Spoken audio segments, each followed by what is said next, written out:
আমাদের জীবনে এমন অনেক সময় আসে যখন কারো কথায় আমরা ভীষণ অপমানিত বোধ করি। সেই অপমানের ক্ষত আমরা দিনের পর দিন বয়ে বেড়াই, সেই মানুষকে ক্ষমা করতে পারি না। কিন্তু একজন সত্যানুসন্ধানী হিসেবে আমাদের অপমানকে কিভাবে দেখা উচিত, আজ আমরা আচার্য প্রশান্তের দর্শন থেকে জানব কিভাবে অপমানকে নিজের উন্নতির সিঁড়ি বানানো যায়। প্রথমত জানব অপমান কেন লাগে। সাধারণত লোকে বলে অপমান গায়ে মাখবেন না বা উপেক্ষা করুন, কিন্তু আচার্য প্রশান্ত একটু ভিন্ন কথা বলেন। তিনি বলেন, যতক্ষণ না আপনি বুদ্ধ বা কৃষ্ণের মতো পূর্ণ জ্ঞান লাভ করছেন, ততক্ষণ অপমান আপনার গায়ে লাগা স্বাভাবিক। কেন? কারণ আমাদের সম্ভাবনা অসীম, কিন্তু আমরা বাঁচি খুব ছোট হয়ে। যখন কেউ আমাদের ছোট করে কথা বলে, তখন আমাদের ভেতরের সেই অহং বা দুর্বলতা আঘাত পায়। অপমান আসলে একটি আয়নার মতো, যা আমাদের ভেতরের খামতিগুলোকেই আঙুল দিয়ে দেখিয়ে দেয়। অপমান আপনার পরম বন্ধু। আচার্যজি বলেন, অপমানকে একটি আশীর্বাদ হিসেবে দেখুন। তিনি বলছেন, যদি কোনো ঘটনা বা কথা আপনাকে অপমানিত বোধ করায়, তবে সেটি আপনার জীবনের বাস্তবতার সাথে পরিচয় করানোর একটি সুযোগ। বাতাস বইলে গাছের শুকনো পাতা ঝরে যায়, সব পাতা নয়। যদি কারো কথা আপনাকে বিঁধে থাকে, তবে বুঝবেন আপনার ভেতরেই কোথাও কোনো খোট বা দুর্বলতা ছিল। যদি কথাটি পুরোপুরি মিথ্যা হতো, তবে তা আপনাকে ছুঁতেও পারত না। তাই অপমানকারীর ওপর না রেগে নিজের ভেতরের সেই দুর্বল জায়গাটি খুঁজে বের করুন এবং তা শুধরে নিন। আচার্য প্রশান্ত 3 ধরনের মানুষের কথা উল্লেখ করেছেন। অপমানের সাথে লড়াই করতে হলে আমাদের 3 ধরনের মানুষকে চিনতে হবে।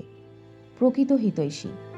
সন্ত কবির বলেছিলেন, নিন্দাক নিয়ারে রাখিয়ে, অর্থাৎ নিন্দককে নিজের কাছে রাখুন। যারা আপনার ভুল ধরিয়ে দেয়, তারাই আপনার প্রকৃত বন্ধু। তারা আপনাকে নির্মল বা পরিষ্কার করতে চায়, যাতে আপনি আপনার জীবনের সর্বোচ্চ শিখরে পৌঁছতে পারেন। অনিষ্টকারী শত্রু। এরা আপনাকে নিচু দেখানোর জন্য বা কষ্ট দেওয়ার জন্য অপমান করে। এদের প্রতি আচার্যজির পরামর্শ হলো, উদাসীন থাকুন। এদের ঘৃণা করার দরকার নেই, কারণ এদের খারাপ উদ্দেশ্যের ফলেও পরোক্ষভাবে আপনার লাভই হয়েছে। আপনি আপনার খামতি জানতে পেরেছেন। তাই এদের থেকে শিক্ষা নিন এবং নিজের পথে এগিয়ে যান। মিষ্টি শত্রু, এবং এরা সবচেয়ে বিপজ্জনক। এদের থেকে খুব সাবধান। এরা আপনার ভুল কাজেও আপনার প্রশংসা করে। এরা আপনাকে কখনো সত্যিটা বলে না, কারণ তারা ভয় পায় আপনি রেগে গেলে তাদের স্বার্থ সিদ্ধি হবে না।